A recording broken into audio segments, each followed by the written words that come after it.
Okay. Well, thank you very much. I'm going to share the screen. I prepared lovely material to show you, especially about phonics, but the phonics that I used adapted to an EFL context. Everybody knows that pronunciation is really important to anyone, and it's essential for speaking, for reading, for writing. So if it is so important, why is it that we teachers fear so much pronunciation? So I'm going to go over that, and I'm going to show you a technique that I found very useful to teach pronunciation to young learners and to link that to reading and writing. And it's based on stories that they are called Emopron stories that you can browse later if you want my website.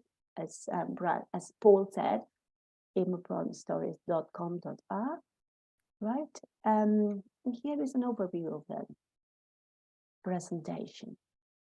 We are going to see why we know so much, we study so much at the teachers training colleges, phonology, reading, writing.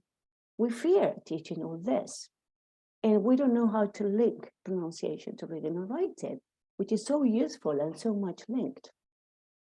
And then we are going to analyze some pronunciation tasks and eventually see how children learn and how the learning that they create in our classes can, in a way, encourage or discourage reading and writing. And then we're going to go over teaching pronunciation effectively. I'm going to show you a few techniques I developed with Emopron story. And practical activities to do in the pronunciation class. What else you can ask for? Anyway, it's going to be very practical. It's not going to be too much focus on theory. So I'm going to make you work. And the first question that comes to my mind is, do you feel confident about teaching pronunciation? Why? Why not?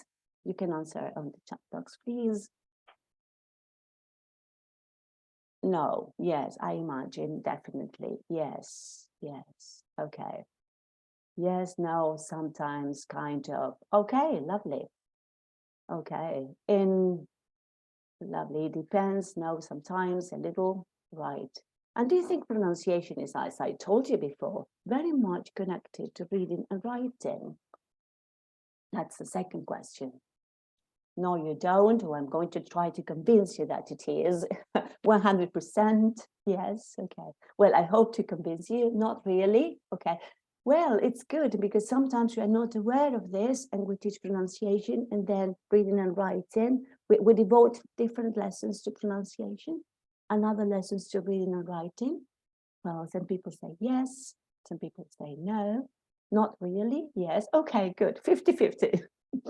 All right. Well, anyhow, let's begin. What happens to us? Yes, one of the reasons why we are not confident about pronunciation might be all the meta language that is connected with this. So when we study at university, we are taught the International Phonetics Alphabet. We are taught how to pronounce. But we listen to descriptions of our teachers saying, well, put the tip of the tongue on the alveolar ridge and now push forward and say j, j, j. And then connect that to the J and G sound. Well, and then we are in the classroom and we know that we need to teach a sound like the jawbreaker, and students in Argentina, for example, Romance languages might say, showbreaker. And so you repeat, no, put the tip of the tongue behind the alveolar ridge and say, j, j, j. And they say, sh. So they cannot hear you because children have not developed phonological awareness. So we say, well, let's resort to the International Phonetic Alphabet and make children keep a record of this lesson, so they remember how to pronounce these words. And so since we are taught using the IPA alphabet, we might come up with things like this.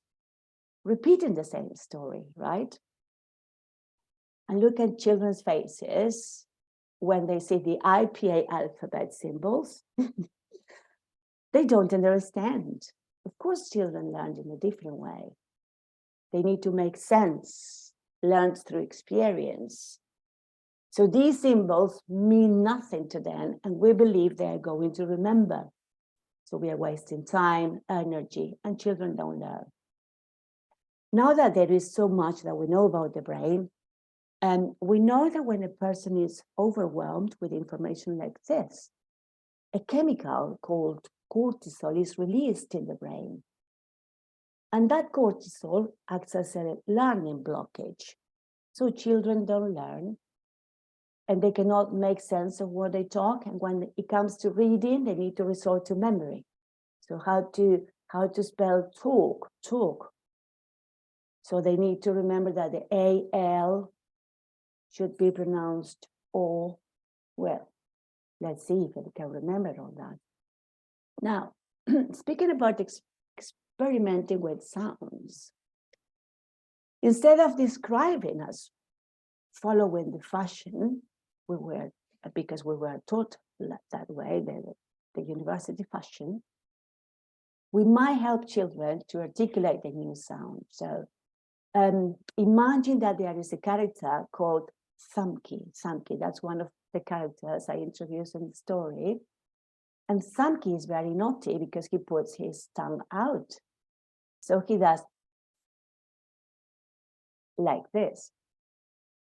So a game like I Spy can be beneficial because the objective of the task is to work on the production. Production is the first stage in acquiring sound, is articulation. Children may put their tongue out like this, but then we need the blowing out like this. So it's important to practice, but in the context of the story. I'm going to explain that later, because can be produced once and then they forget. It's not memorable, is it? But anyway, to show you something simple, you can help children articulate this sound and then play I Spy. Yes, I Spy. The teacher says I spy something beginning with, and so, sorry. And so children look around the classroom and they look for objects containing this sound.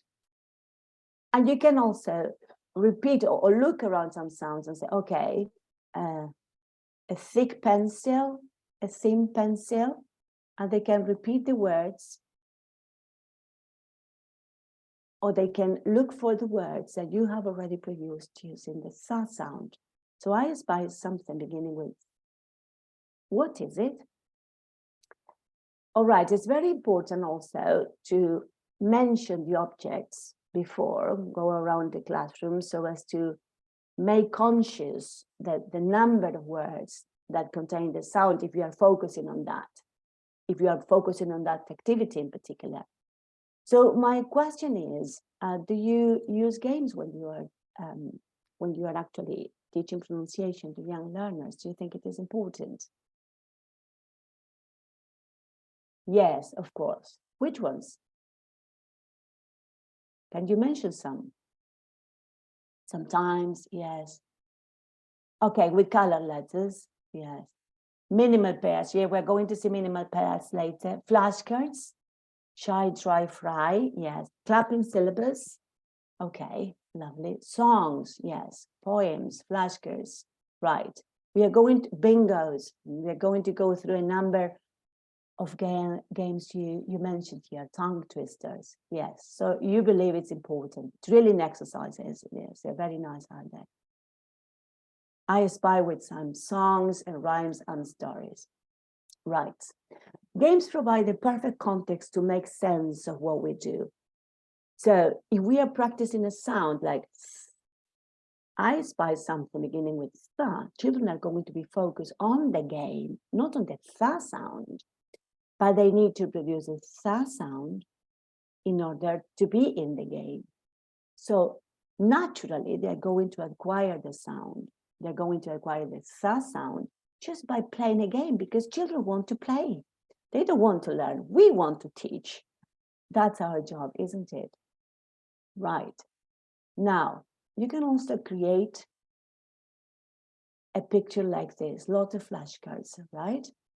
So when you play I Spy, you can compile all the pictures here, and you can say, well, I spy with my little eye something beginning with. So they look at these pictures, and if you have worked in the vocabulary before, they might come up with thank you, thief, thirsty, thumpy, thin, thick, right? This can also be a variation of looking for Wally, yes? But instead of looking for Wally, you're looking for Sasanki friends. So everything is contextualized to help children remember how the production of the sa sound is done. And then connecting the sa sound to the spelling.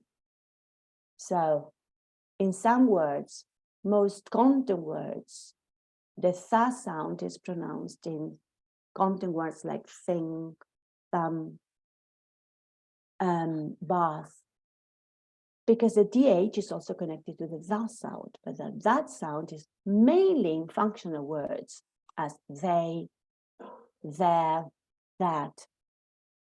So we are most interested in teaching vocabulary to children in lexical words like this. Now, minimum pairs. This could be another activity, very useful for all pronunciation classes, because this analyze the sounds in contrast. So in a minimum pair activity like this, we usually ask children to listen and circle the right answer. Let's play it all together, right? I'm going to say one of the words and you write in the chat box, A or B, okay? Now, this is how you carry out the activity with children. Bowl, bowl, bowl. Yes, very good. Pan, pan, pan. Yes, it's A. Sheep, sheep,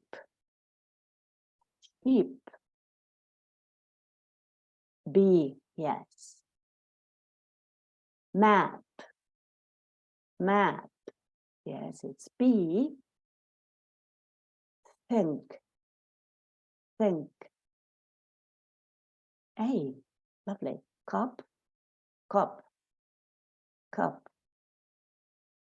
It's B. All right. You can continue doing this kind of minimal pairs, but I'm going to introduce you a variation of minimal pairs that you can do with children, right? Well, you say that you use minimal pairs in the previous questions and answers slide. Can you think of a variation of minimal pair before I show you mine? Because the traditional is listen and circle, right? Do you carry out minimal pairs in a different way? Do you?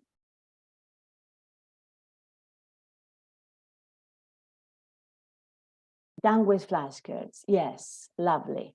Okay. Drawing, yes. With cards, okay. With cards, yes. Listen and write the words, okay, and complete the sentences. Okay, so you do the same thing by using flashcards or drawings or a handout. Okay, I'm going to show you a variation. This one. This one is done on the floor.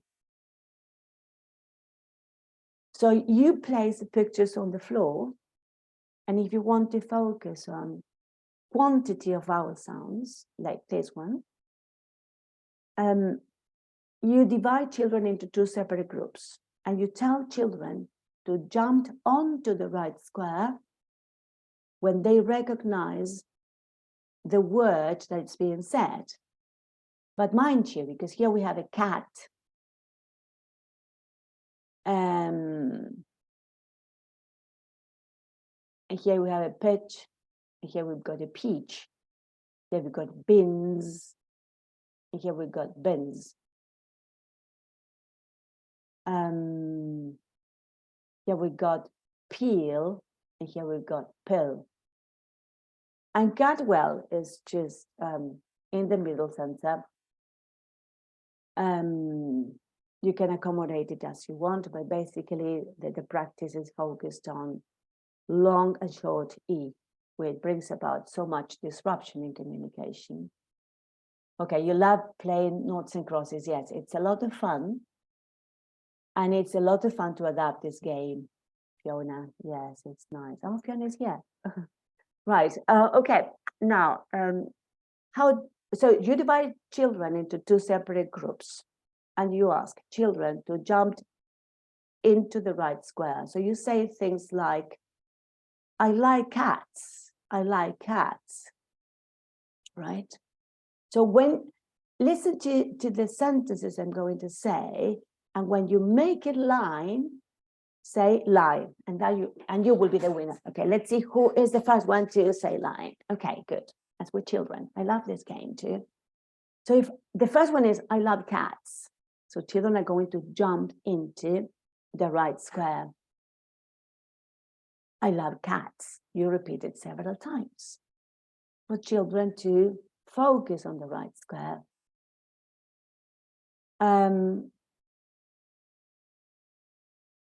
Beans is my favorite food. Beans is my favorite food. Now, look at those colorful bins.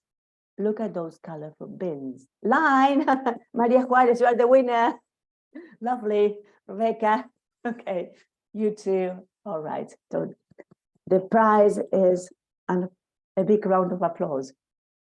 So I call this noughts and crosses in motion because children are sitting in two different separate lines and they jump onto the right square. And we need to do something to allow children to move around the classroom. Why? Because physical activity plus cognition go hand in hand. You know that when we move, dopamine, serotonin, and endorphins are released in the brain. And that is very helpful to boost memory, attention. It's very important that we make children move around. So they're going to be focused on the game, but at the same time in their brain, there's going to be a lot of connections.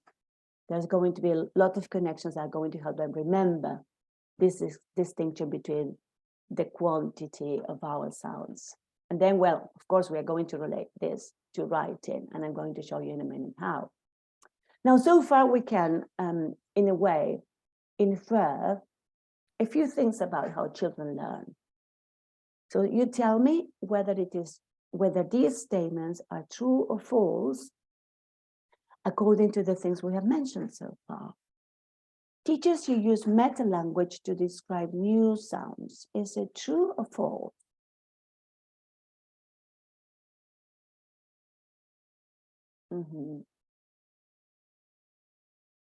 Right. Okay. Some of you say true, most of you say true. Okay. False. Okay. Yes. False. True. Not sure. Depends. Okay. When I talk about meta languages, the description of sounds, as we were taught at university. When you tell, well, put the tip of the tongue between the upper and the lower teeth, and then blow up air like this. But what if you tell children that there's a naughty Samki that put his tongue out like this? So children do not want to make friends with him because he's very naughty and he puts his tongue out like this.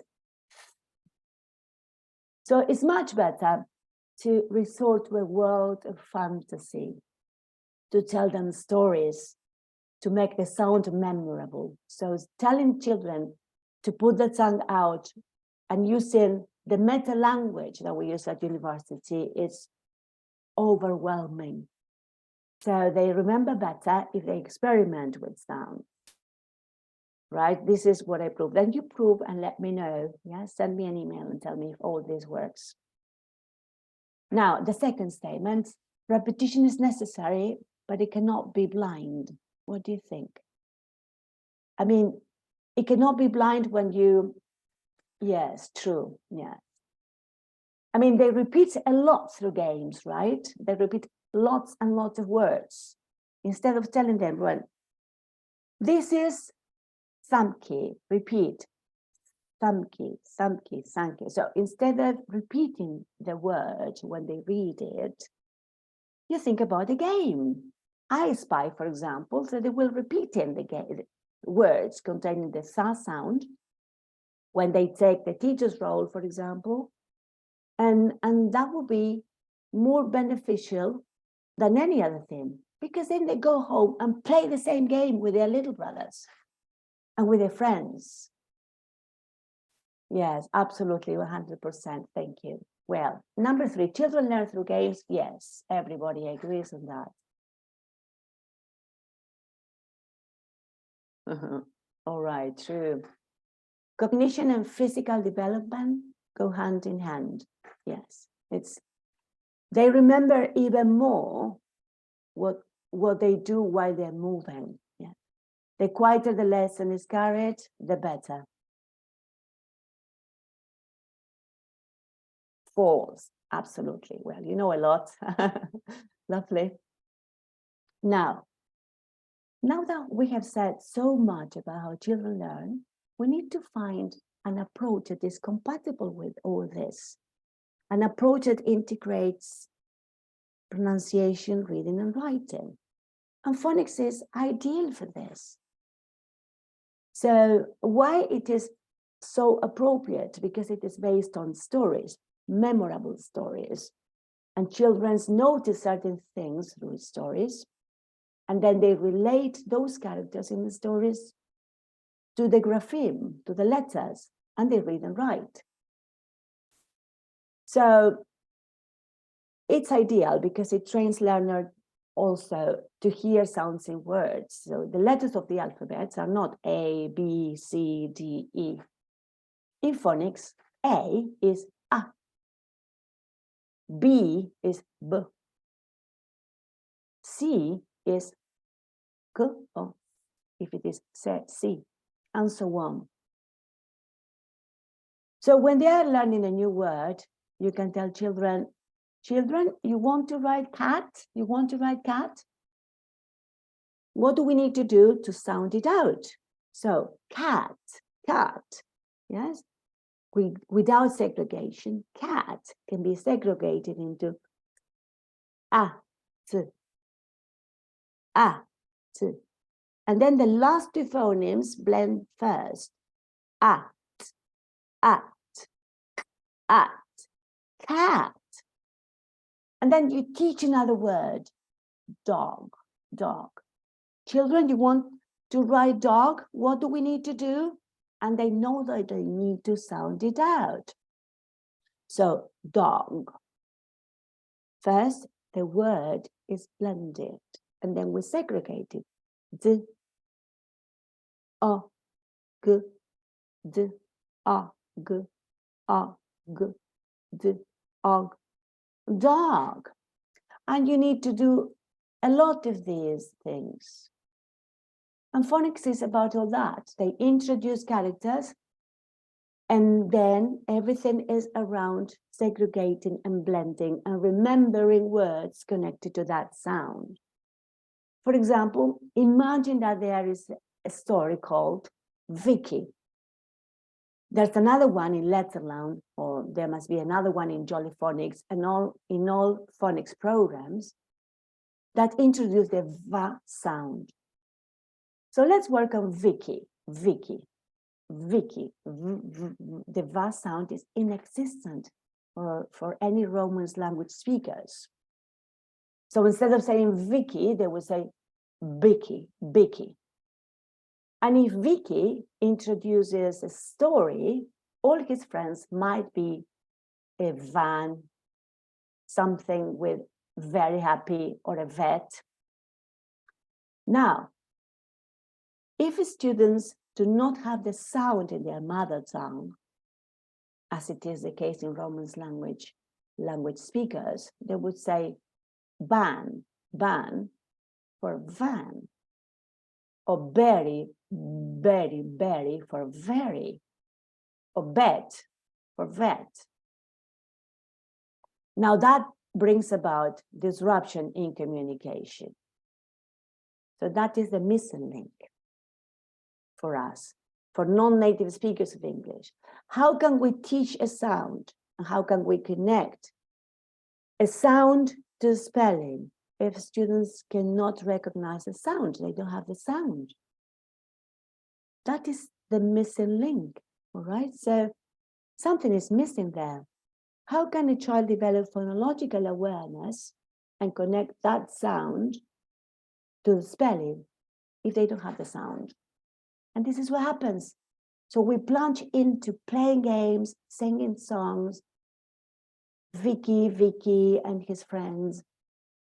And after that, well, children don't learn. They don't write. And when it comes to writing, they need to memorize a lot of things. So here is my suggestion.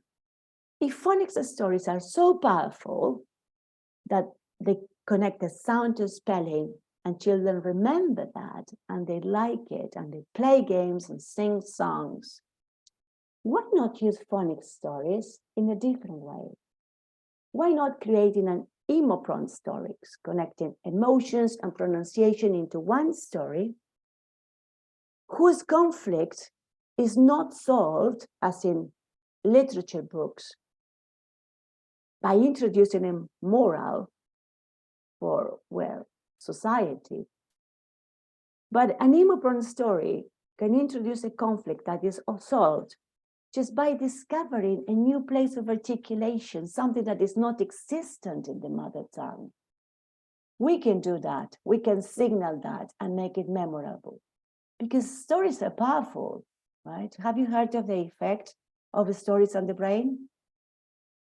Well, our brain is framed for storytelling, so we remember everything that is in stories. It creates an emotional bond with the audience.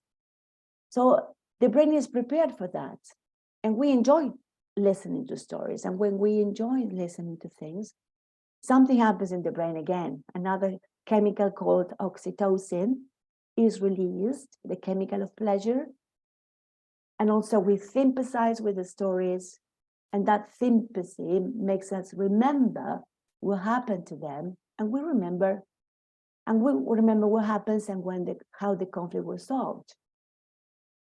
Now, I've chosen for you to introduce something that we don't have in Spanish or in Romance languages, or maybe in some other EFL classroom. That is aspiration. We cannot produce aspiration in Spanish unless we are taught, we are trained to produce aspiration. So a word like pin, that is produced with aspiration, might sound as bin. So when you say pin and not bin, you might be in trouble as a polar bear. I'm going to show you the story in a minute. Now we need to select as EFL teachers a number of features that we need to focus on in the classroom. And in my website, you're going to find teaching priorities. And this is a selection I made. Yes, ba and fa, ja and ja, da and the. Well, you can go over it later. It might be helpful for you as well.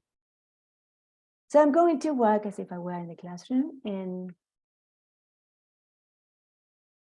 this is my objective: to raise awareness on aspiration and the disruption in communication that any speakers might bring about is if aspiration is not produced. So I'm going to work with you. If you were my my students, okay. Right. Let's see.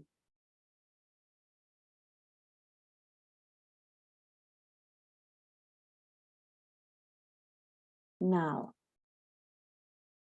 here is the question. Look at this picture and answer these questions on the chat box. Children enter into the classroom they look at this picture. This picture is on the blackboard and it's part of this book. Yes, it's on this page. Now, children look at this picture and say, "What?" And you ask them, "Why is the bear unhappy? Why do you think the bin is important to them?" Okay, because he lost it. Okay, his bin is lost. All right. Okay. He is sad because he wants his bin back. Right. He sat on the pin. Okay. Right. He lost the pin. All right. So I'm going to, during the pre-task, what I'm trying to do is trying to create a reason for them to listen to the story. And here is the story. So during the story, they need to listen to and actually try to find out why is the pin so important for him, right? And why he cannot find the pin. Okay, well, here is the story. I hope, let me know if you can hear it well, okay? The Polar Bear's Pin, a pronunciation EFL phonics storybook series for young learners. A bear has lost his pin. What if he never sees it again? Have you seen my pin? No, I haven't seen your bin. Okay, thank you anyway. Have you seen my pin? No, I haven't seen your bin. Okay, thank you anyway. Have you seen my pin? No, I haven't seen your bin. Why are you asking me? I haven't seen it. I haven't got your bin. Okay, thank you anyway. Have you seen my pin? No, I haven't seen your bin, but I have been trying to peel this peach. Would you like me to help you? Yes, please. Here you are. Thank you. Have you seen my pin? No, I haven't seen your bin, but I saw a bin once. It was blue. My pin is not blue. Thank you anyway. Have you seen my pin? No, I haven't seen your bin. What is a bin? Okay, thank you anyway. Nobody has seen my pin. What if I never find my pin? I miss it so much. The parrot sees the miserable bear, comes closer and asks, "What's the matter?" "I lost my pin." "What is it like?" "It is small and rounded, and I wear it on my coat." "Do you wear your bin on your coat?" "What? How? Impossible." "Yes, look at this picture." "Oh no, it's a pin, not a bin." "Yes, a bin, not a bin." Okay, listen. Blow a puff of air like this. Puh, puh, puh, puh. And say, pin. Imagine it is your birthday and you are blowing out the candles. Try again. Yes, hooray! A fist pump. Now let's take a look around, looking for a pin, not a bin. Have you seen my pin? No, I haven't seen your pin. Okay, thank you anyway. Have you seen my pin? No, I haven't seen your pin. Okay, thank you anyway. Have you seen my pin? No, I haven't seen your pin. Okay, thank you anyway. Have you seen my pin? No, I haven't seen your pin. Okay, thank you anyway. Have you seen my... No, I haven't seen your bin. I haven't got your bin. Why are you asking me again?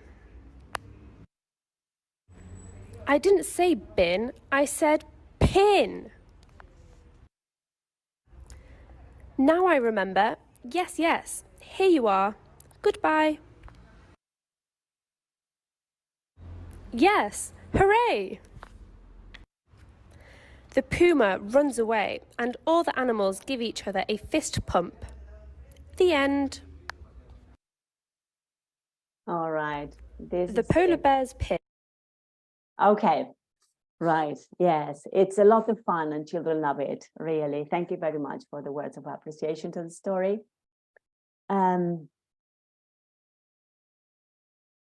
Okay. Now, sorry, I was writing to somebody else and I wanted to say thank you to all of you. Yes. Thank you. Thank you. Now, if you were my class, I would say, what is the problem with a polar bear?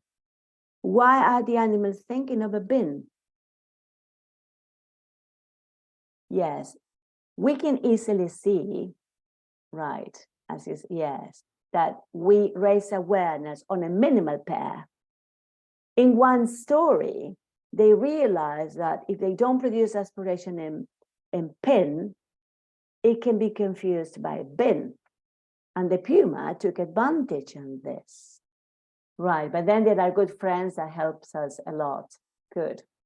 Now, after the presentation of the Imopron story, where children notice a new place of articulation without resorting to meta language, and they will remember all this, right? Well, you can actually go into experimenting with sounds. An important thing to say is that instead of a polar bear pin, then you can talk about the polar bear's cake, the polar bear's tin. So you introduce pa, t, ka, which are the three phonemes that are aspirated on stressed syllables. So you can change the story and use it 3 times. Now, let's plunge into how to teach children, now that they know something happens with aspiration, to produce aspiration. So I suggest arts and craft to create an origami. So as you see, children cut construction paper and they place a picture of the bear, the polar bear's pin at the top. And so this is like Simon says after that. So first they create the materials. We call this type of games work play, because first they work and produce the material. And after that, you work later on with the material they created. And this is perfect to do online as well. So you show, then you show different flashcards and say things like cake. So if they say cake and the origami is blown away, well, it is aspirated. But when you produce a word that does not contain aspiration, as ruler, they should stand still. They should say ruler, and the origami shouldn't move. But because if it moves, well, they lose a point. So yes, this can be adapted for adult students, exactly, yes. Anyway, I use a lot of phonics with adult students as well, because phonics can be taught in all age groups, and it's fantastic because it's easy. You don't resort to the international alphabet, phonemics alphabet, and it's simpler, and you experiment with sounds, and it's clearer, and you develop phonological awareness. But you need to get the sound first. This is what we need. EFL teachers, we need this. We need to show the sound. We need to help the students acquire the sound naturally. So this could be a procedure, improv stories. So we present a sound and then we experiment the sound like this. So first they do the origami and then they try the aspiration by blowing the sounds that are aspirated. Yes, it's like Simon says, you said ruler. So they say ruler and the origami shouldn't move because it moves, they go out. they go out of the game. It's like Simon says. Yes, it's a lot of fun. Well, now, once the aspiration is produced, we need to work on perception, right?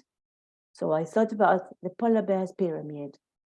So you start saying words until, and they need to go, they need to put a token on the ba or the pa until they get to the right animal. Let's play all together. I'm going to say words. I'm going to choose my favorite character of the polar bear's bin of this story. Right? They are all here also. And so you guess what my favorite animal is. And then children can take the teacher's role as well. Now, listen. I'm going to repeat it twice, yes? Boat, boat, pen, pen, pen, bins, bins, pear, pear, pans, pan. What's my favorite animal? Let's see who guessed, who the winner is. Yes, Natalia, you won. Yes, it's the pig. All right, and you can continue playing this game with students, the polar bear's pyramid, to develop phonological awareness. Or musical chairs. Well, this is connecting the sound to the spelling that comes after. So you put on the chairs pa or ba, and then similarly, you call out words containing pa or ba, and they sit on those chairs. But there must be one less chair than students. So there's always one student that is left out. It's a lot of fun as well. Thank you so much for the words of appreciation.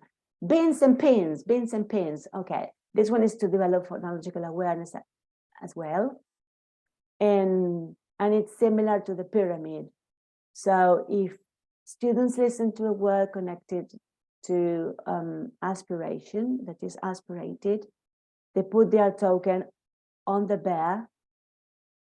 And if the word does not have aspiration, well, they place their token on the bin. So again, they go up until they get to the animal you found. It's similar to the pyramid. We're not going to waste time on this because then I need to answer questions. Or kill the mosquito. Again, it's connecting the sound to spelling.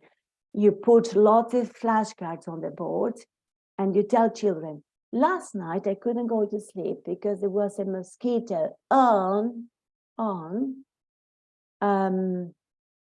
the pan. So they stand up and they kill the mosquito on the pan, and that's flashcards is on the board. It's a lot of fun. Again, you divide the class into 2 groups, and you can find lots and lots of resources in my website.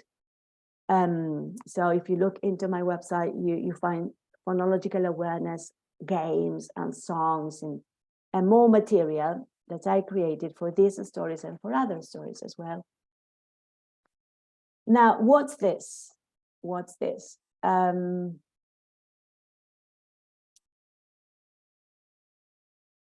Now, this is to practice segregation or blending. So what's this? B, So children listen and write down the symbols. Now they are trained for this. B, What's this? So they write and try to listen and blend. B, What is it? Please write on the chat box. What is it? Okay, very good. Yes, that's it. And you can go on and on practicing segregation. Instead of saying, do you want to write cat? So you go, let's sound it out. K, a, t. You rely on an image. So all these resources are reported to children, you see? And then you can also play changing the beginnings or the endings. So please change, for example, change the pa for fa in pan. What do you get? Yes, fun. And you can continue doing this to develop phonological awareness and to practice spelling, right? And it's a lot of fun, and children remember all this. Okay. Now, coming to the end of all these games, I shown you, right? I showed you all this material. These are your takeaways. Which one would you like to try with your classes before I finish? Okay, which games or activities? Origami, okay. I Spy, right. Musical chairs, Emopron stories. Yes, come on, Emopron stories. We need to try it. All of them, bins and pins. Okay, the pyramid, right. Thumb key, yes. Oh, you were with Spanish with thumb key. Lovely, it's interesting. All right. Right. Kill the mosquito. Oh, kill the mosquito is a lot of fun. Noughts and crosses in motion. Yes, lovely. The Emopron story is lovely. Okay, fantastic. Musical chairs. Yeah. The thought loud. Yes, for spelling, it's important. Yes, we need to resort to all these activities depending on the objective that we have in mind for that lesson. Okay. Now, coming to an end. Phonics seems to be an appropriate way to teach children spelling, but there is a missing link in the EFL classroom. And we need to know that it's the phonics the way it is for native speakers of English is not going to work, because children need to acquire new sounds before actually reading and writing and decode those words. Now, I consider Emopron stories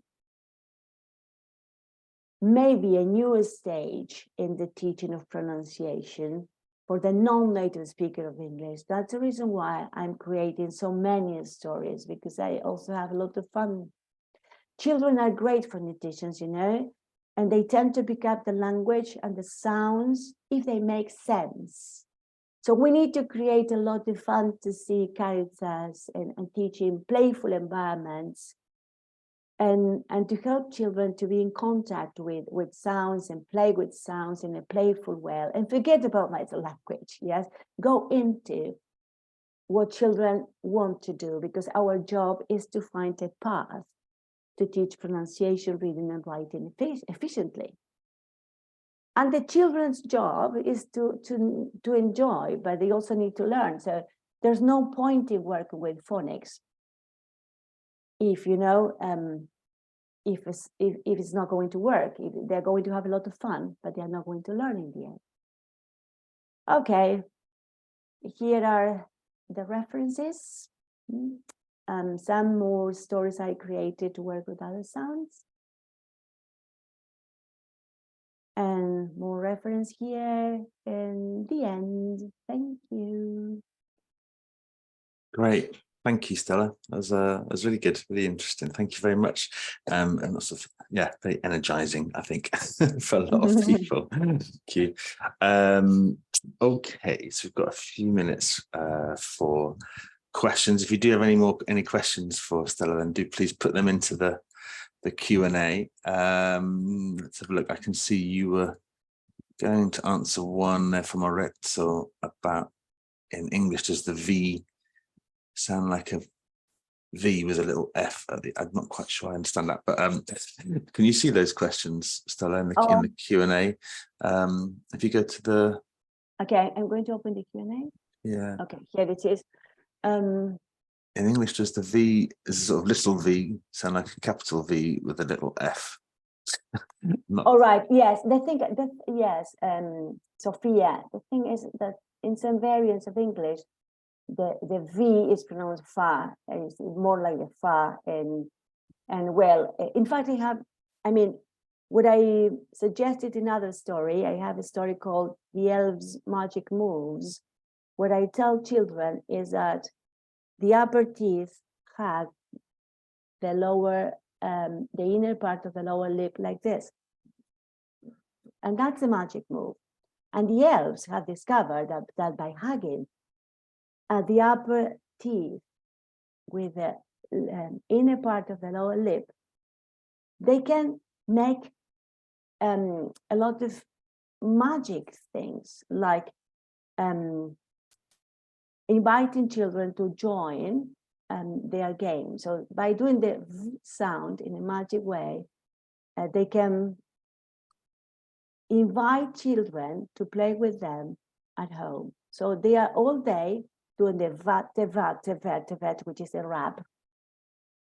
Magic move, bring a violet to visit the elves so they can make the violet appear and play with them. So that is the difference between the fa sound. In the fa sound, we bite the lower lip like this.